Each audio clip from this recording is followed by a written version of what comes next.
Hey, what's up, Exit the Matrix family? Bob here. Hope you guys are doing well. Thank you for tuning in to this morning talk.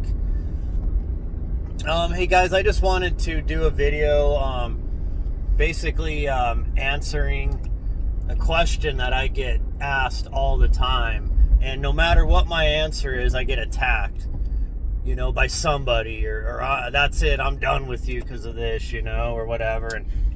And that question is, what is the makeup of this world? Is it flat Earth? Is it a round Earth? Spherical? Is it what's the shape of it? Is it a dome? Is it a spinning planet orbiting the sun? I don't know how many tens of thousands of miles they say the Earth is moving at.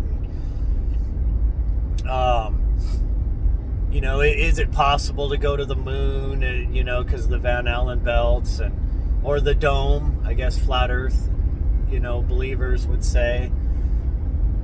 And so I thought I'd do a video on this. And to be honest, you guys, I actually did a video on this the other day, but I decided not to post it because on the drive to work, there were just some issues I was having, and the video just got too discombobulated. So I thought I would collect my thoughts a little better and try another go at it. Because like I said, no matter what I say on this video, I'm going to get contested and I'm going to get derided because people are so divided over this. I mean, holy smokes. I mean, the division between flat Earth and, the heliocentric, academic version of the makeup of this world is, it's a hot topic. I mean, people get very, very animated and very passionate about this subject. And it's hard waters to walk, because I have followers from both camps and that are passionate about, both sides of the argument. And it's kind of like when I wade into the Bible, and religious stuff. People get so triggered. It's astounding. I mean, it's, you hardly can even talk about that subject. But anyways, I've been asked over and over, so I want to give you my take. And nobody's going to like my take because, look, I don't have all the answers, folks. I just research and I observe and I, study and listen to a lot of talks on these subjects, and I try to see what resonates with my spirit, and then I try to look at a higher view and try to connect all the dots. And that's kind of how I do my work.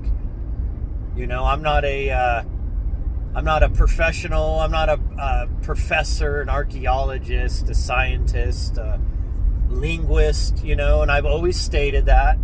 That's why I've tried to tell all of you, look, you don't have to be a professional. Let them do the work they do, folks, because see, a lot of times they're compartmentalized. So yes, they're a professional in a specific study they do, and they do some great work that they, a lot of research that they bring to the world. However, they may not be able to connect the dots because they're so boxed in and they only, are proficient at one subject that they don't see how everything connects. And that's where I like to step in. I will take their work, their intellectual work, and I'll study it from all angles and similar subjects that are maybe opposite of theirs. And then I try to see where it all fits into the giant puzzle, So just understand that's where I'm coming at here. So right off the bat, I'm going to tell you guys, look, is it spherical or flat? I think it doesn't matter. And this is because it's obviously a holographic projected simulation that we live in. At least that we're experiencing. Let me get that straight. This is not where we come from. This is not our original home. We are on a mission here. We are travelers. We are,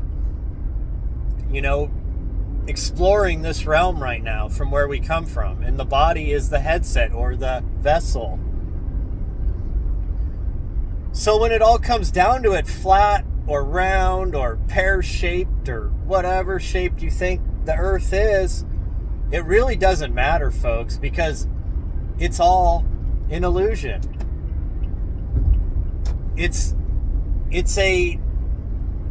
You are getting electrical signals through your senses, and your brain computes all of that. It takes in all of those electrical signals, and it paints you a picture of what you see reality as. Through your senses, your eyes, your touch, your smell, your feel, your taste. But in reality, all of everything is just energy. That's it. It's all energy, folks. When you break it all down, it's energy. So we're all arguing and fighting over the simulation and what it's projecting. Doesn't really matter. Now, one thing I have to say as far as the globe model is that according to how eclipses work and everything, and the way time zones work and all these other, mathematics and everything that go into it. Like I said, I'm not an expert in this field, folks. I'm just giving you my take. I'm not looking at a book, pulling up, this math breaks down this way. But all the mathematics I've seen that describe it, it does lean towards the heliocentric model. Now, more importantly, I've taught you guys over and over the Hermetic laws. Well, as you know, one of the most famous is as above, so below, folks. And this is true. Those that have NDEs, they say that this realm, Earth, is a copy of the spirit realm we come from, except in the spirit realm we have instant manifestation, and you don't have the polarity that you have here. However, the technologies that we're developing here are just mimicking the natural abilities that we have in that realm.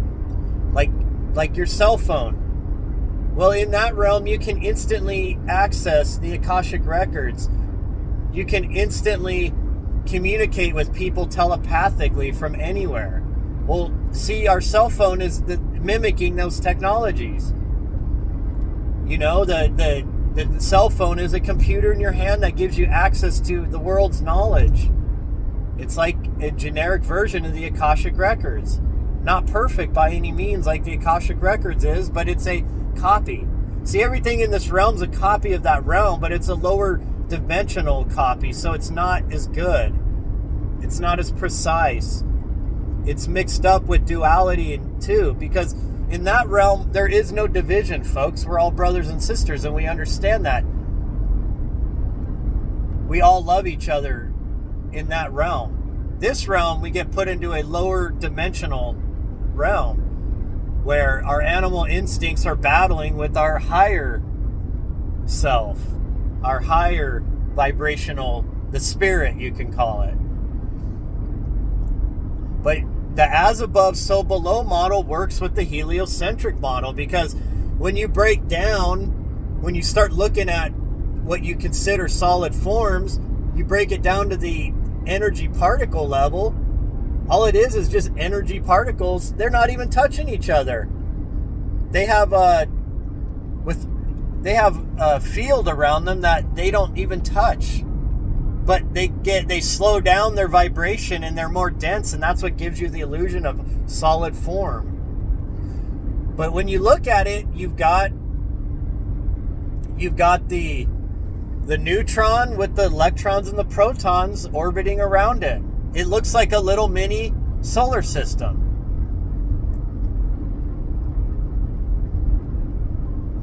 Now, I get the point of, the arguments over gravity and over all these things. And like, what if how does water stick to this round ball spinning in Earth? And look, folks, I get that the science, even the models that they give us, there is always little chinks in the armor of it. And I don't, they're trying their best, just like people that are into flat Earth. They're trying all these different experiments and they think, they've got it figured out, but yet their models don't answer for everything either.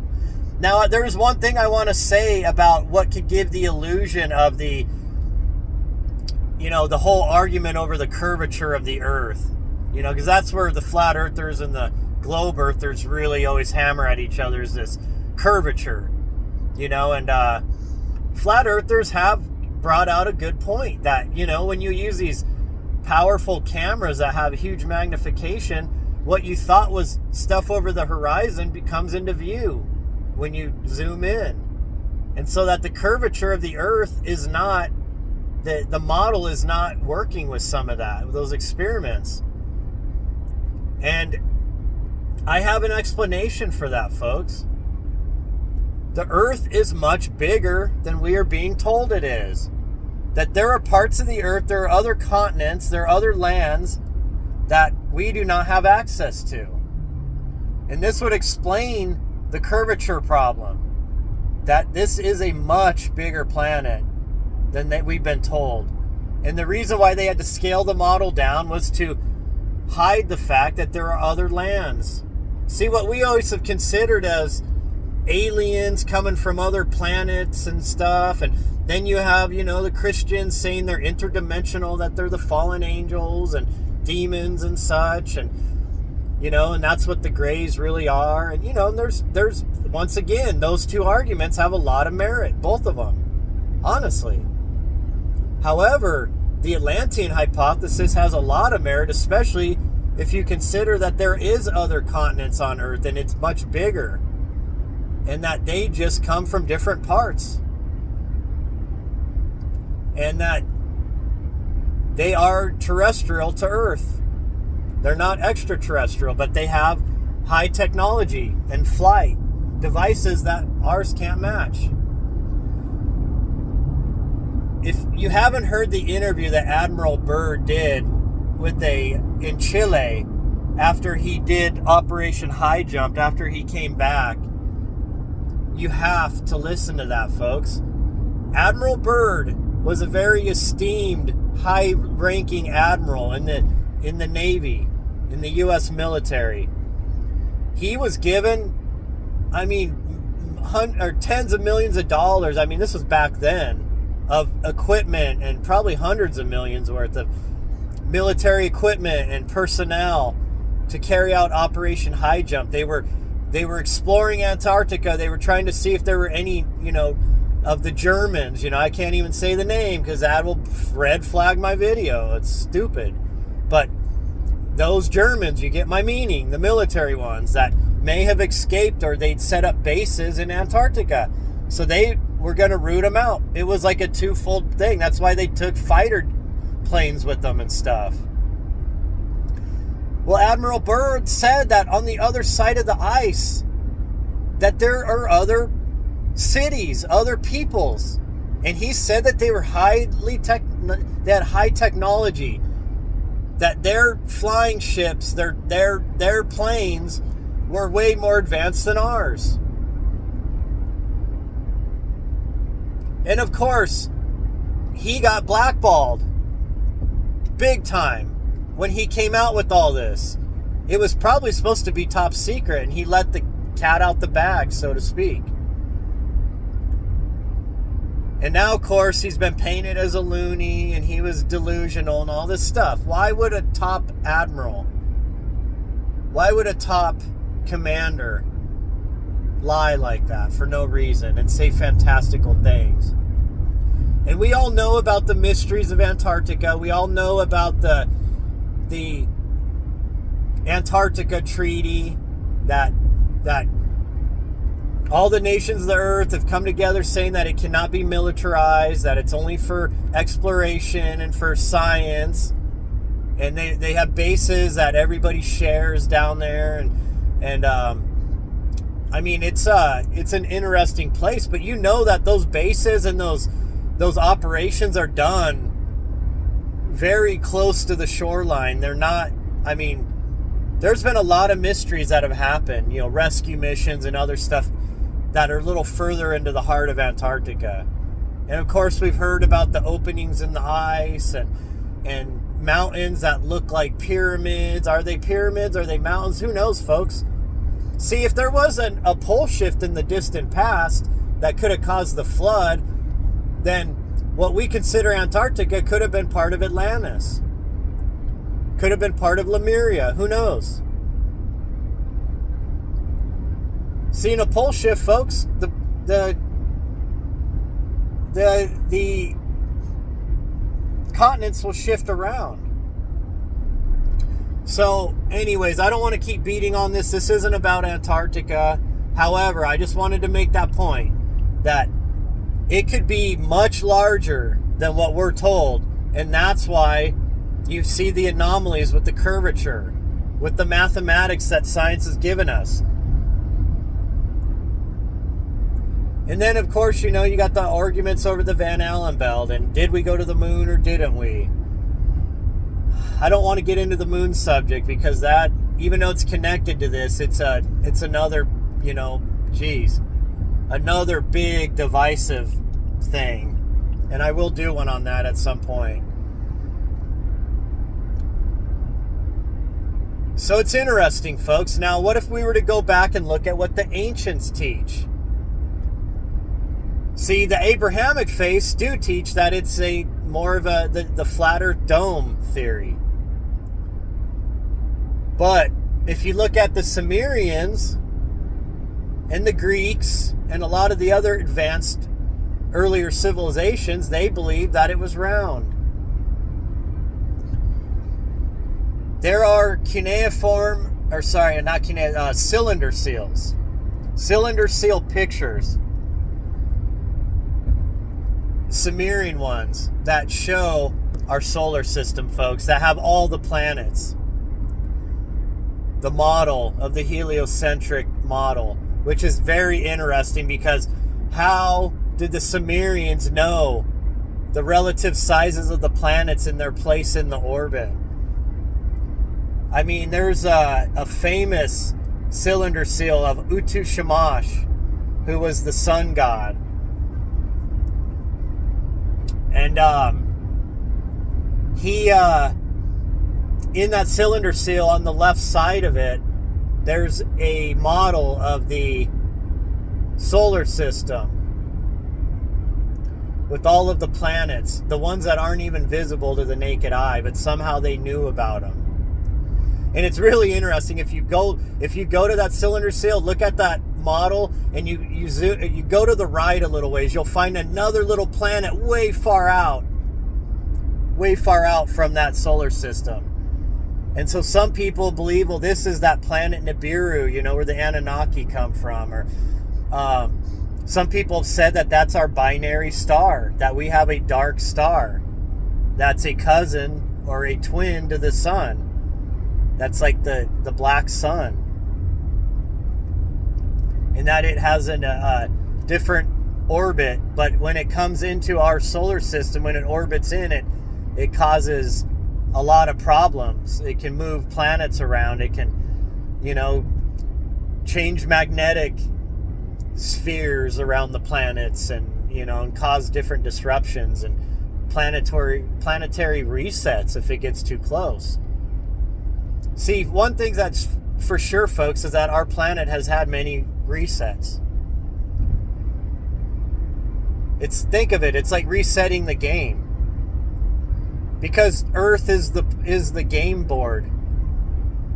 And when you come here into the realm of duality, you're thrown into a realm of negative and positive, of light and dark.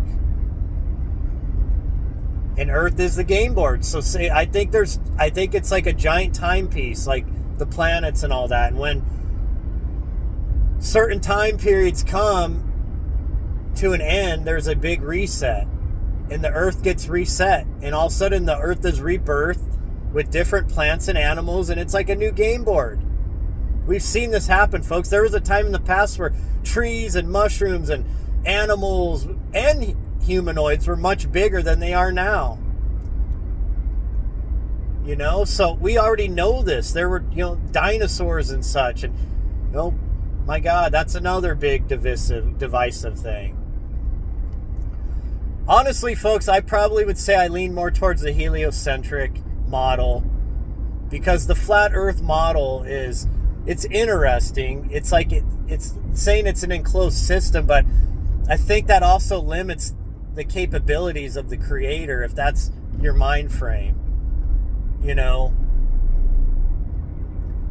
It doesn't really go with the as above, so below model.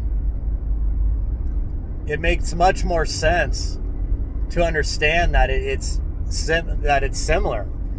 And see, the planets would operate just like energy particles. So,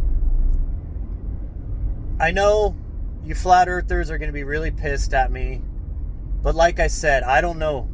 Well, some of what you guys talk about has merit, and it makes you think. However, I believe the math, the way our eclipses work, the season changes, the as above, so below model of how neutrons, electrons, and protons work, and that the solar system being just a larger model of that same structure, I think that makes a lot more sense, folks. However, like I said, does it really matter? Does it really matter? If it's all just energy particles, folks, if it's all an illusion, if it's all simulation, does any of that really matter?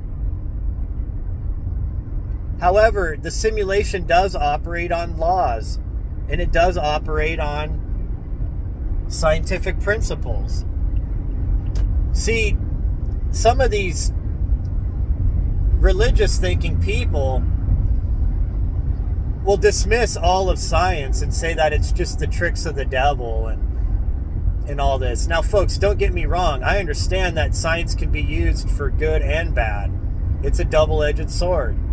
And there are some scientists that manipulate the data to make it work for what their government wants or their corporation wants that's paying for the study. I get that, folks. Trust me, I do. It's hard to believe everything we're told. And we already know that what we're taught in school, a lot of it's BS. However, those of you on the right that are just all in on the religious point of view on all this, just understand it's all BS too. It's just one of the pillars of control. You just happen to line up with the religious pillar. Somebody else lines up with the government pillar. They worship government and education. But they're both full of truth and both full of lies. See, exiting the matrix, folks. See, you're in this realm. You're not gonna physically exit out of it until it's your time to leave. But when you're here, understanding the game, the rules of the game, and seeing through the lies and deception, that is breaking your mind free of the matrix. That makes you a sovereign spirit again, that's operating from a higher consciousness and understanding, and not, being totally given in to the animal instincts. Now, I do believe there needs to be a little balance there, because, you have to eat, when you're here, you need the animal form, the human body, the beast. You have to work with it and find some kind of balance while you're here. It's your vessel while you're here. You have to, respect it and take care of it. It's allowing you to have this experience. But understand, folks, this whole argument between what model is the earth, understand this too. Your senses, your perception is only getting a small percentage of what reality truly is. You're only hearing in a small hearing range. You're only seeing in a limited light spectrum range. There's way more. Geez, it's like we see less than 5% of the light spectrum. Think about that. And they, I mean, all of our senses, we're only getting a small percentage of what reality is, folks. And that's, because you got to make the game, fun, right? If you knew all this, then what would you learn here? You know, putting on this headset, the human body, and coming to Earth and having this experience is this is how you experience duality, folks. If you didn't have all this, if it wasn't set up this way, if it was set up the same way as the spirit realm we come from, then you wouldn't have an experience. You wouldn't learn anything, because then there would be no duality. See, I mean, that's the whole point of it, folks. It's a classroom. It's an experience. And it's torture sometimes. And it's wonderful sometimes, folks. That first time you fall in love, how magical that is. The first time you have a child born, how magical that is. However, we also know the heartache of loss. We know the heartache of, being stuck in this just hamster wheel of life, being in debt slavery and just having to, try to survive in this realm. And some people play the game better, economically than others. Some maybe have the cards stacked against them, and that was maybe what they chose in their soul contract before they came here. But the weird thing is that NDEs and people have had out-of-body experiences and have looked at the earth from outside of it. They all say that there's a line of spirits waiting to get in onto earth, to incarnate. They're waiting for bodies. I mean, as bad as it is, we choose to come back, folks. Now, I don't believe in the reincarnation soul trap. I do not believe in that one bit. I did go down that rabbit hole for a while, years back. What broke me out of that was the hundreds of NDEs that I've listened to, that I've studied, that I've read about. I came to realize that that is not what it's about. We choose to come here. We can choose to stay when we're back in the other realm. But it's fun. It's even interesting. People that have NDEs, a lot of times they get to the point where they say if you cross a certain threshold in the spirit realm, that your cord gets cut from your body, and there is no going back at that point. And you're now, your body dies at that point, and you're back home, in your spiritual form, in your spirit body, which they say is actually even more physical than the human body here, if you can understand that.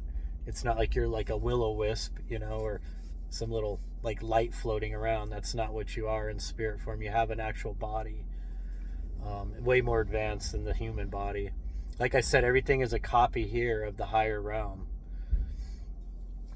But it's interesting that people, even being through the trauma of dying, basically, their body's like, at the moment, their body's like in a hospital somewhere getting worked on, or they're in a coma, and they're here, their spirit's out of their body, and they're traveling to this other realm, and they're given this choice, do you want to go back or stay? It's up to you.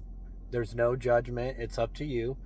But a lot of times people decide to come back and go into the body that's racked with pain after a car accident or something, that they died, flatlined, or they woke up from a coma, and they have brain issues and everything. They decide to go back to that because they got family and loved ones here. They have children, and they're willing, even though they know that they always say they don't want to leave, they want to stay, but they still choose to come back to this realm, even with that knowledge, because they got connections here, and they haven't fulfilled their soul contract. There's experiences that they didn't get to finish, or they had projects that they wanted to finish here. Now they can come back and bring that knowledge to us to ease some of our worries about what this is. But see, mainstream doesn't talk about this because they don't want you to understand this knowledge. See, they want us all fighting about globe earth, flat earth. What is it? I think a lot of those are psyops, the whole flat earth thing. I think, honestly, that was a psyop for the most part. Like the certain letter that we know that got everybody sit on their asses while they put heavy tyranny on us all. We we get manipulated every day, folks, and it's time that we start waking up to the manipulation. Break your mind free of the matrix, folks. Start thinking as a sovereign spirit and acting on it and coming into your power and dominion of this realm. Because, see, folks, this realm doesn't own you. We own this realm. We are higher vibrational beings, much higher than this realm is. And we have to take on the hero's journey when we come to this realm. We enter the body, the beast, 666. As I've already explained, if you don't understand that, you're missing the main component in Revelation, folks, what that's about and how that is all about transhumanism at the end. It's not this satanic creature you're all imagining, this Antichrist character.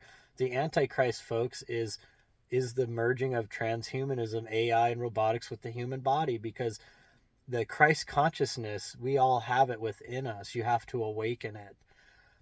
But when you upload your mind to computer systems, to chips, to this transhumanist wet dream that these globalists are trying to push on us, they're trying to figure out a way to trap consciousness in the computers, in a simulation within the simulation, if you get where I'm going. And that is the Antichrist. And the beast is the human body, folks. See, the beast system is the human body. And they're trying to infect it with this transhumanism. And I've done breakdowns of this before. And I don't want to go into that right now. I got to wrap up here, folks. I'm at work. It's time to roll. But there you go. I probably lean more towards the heliocentric model, folks, because I believe mathematically it works, and the way our seasons work, and it follows the as above, so below model. It makes sense. And if you understand that the universe itself is way bigger and that our solar system is only it's almost like one cell of that bigger system of the mind of God, the brain of God. And then you start thinking in, terms that your mind can't even hardly wrap around, about really how minuscule this little part of the universe we're in. And then you stack dimensions on top of that, which just is really mind-blowing, folks.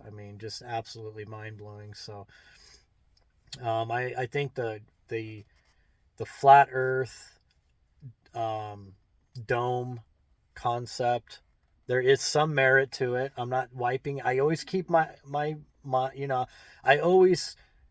I never dismiss anything 100%. So those of you that are going to attack me on this, understand, I'm not saying your arguments don't have some merit, that there isn't some problems with the heliocentric model. I am saying that. However, like I said, this is a simulation. It's a simulated reality. It's energy particles. There is no physical form. This is all an illusion of the senses, of the electrical signals sent to the brain, which is the operating system which the spirit uses to navigate this realm.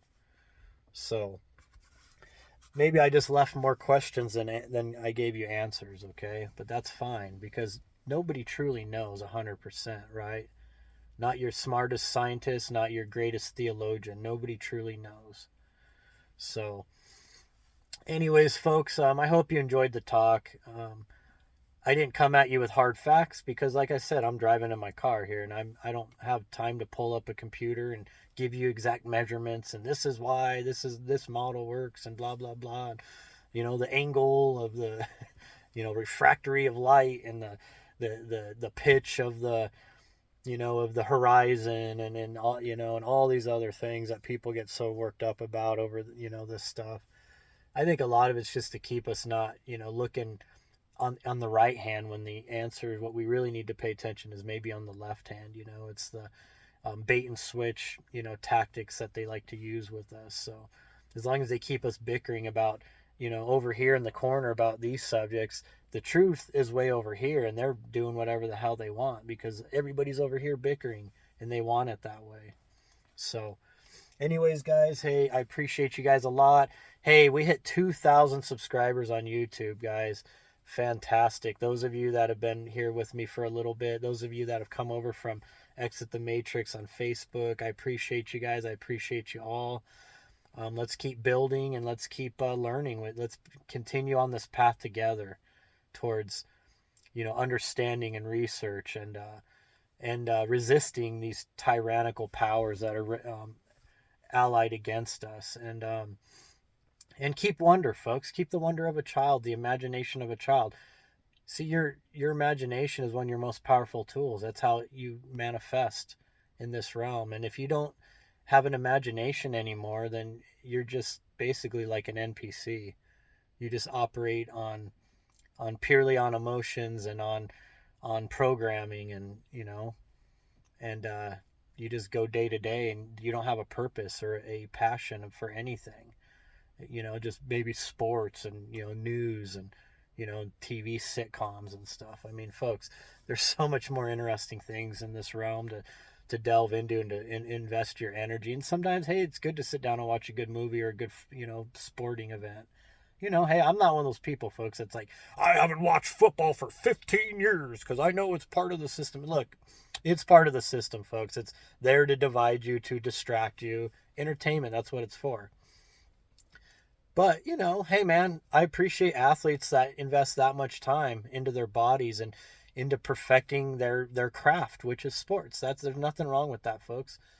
I appreciate athletes that operate at a high level and watching them play against each other. Hey, are some of the games rigged and such? Probably, because let's be real, those that make money off these things, they always try to tip the scale in their favor, right? So probably, but still, you can't fake a great pass and catch, right? I mean, you can't fake a beautiful 3-point shot. You can't fake a beautiful bicycle kick into a goal. I mean, just, sports are sports. It's an entertainment, it's a distraction, but, sometimes you need that. Maybe it's good to go out and shoot baskets with your kids, or go hit a baseball around, play catch or kick a soccer ball back and forth. Hey, go do that stuff, folks. Just, you're here for a reason. Let's enjoy it too. Let's not just think everything is a black pill, everything is all bad. When we come into our power, this realm will change. We just have to wake up more people. So, anyways, hey guys, I love you. I appreciate you guys, and I'll talk to you later.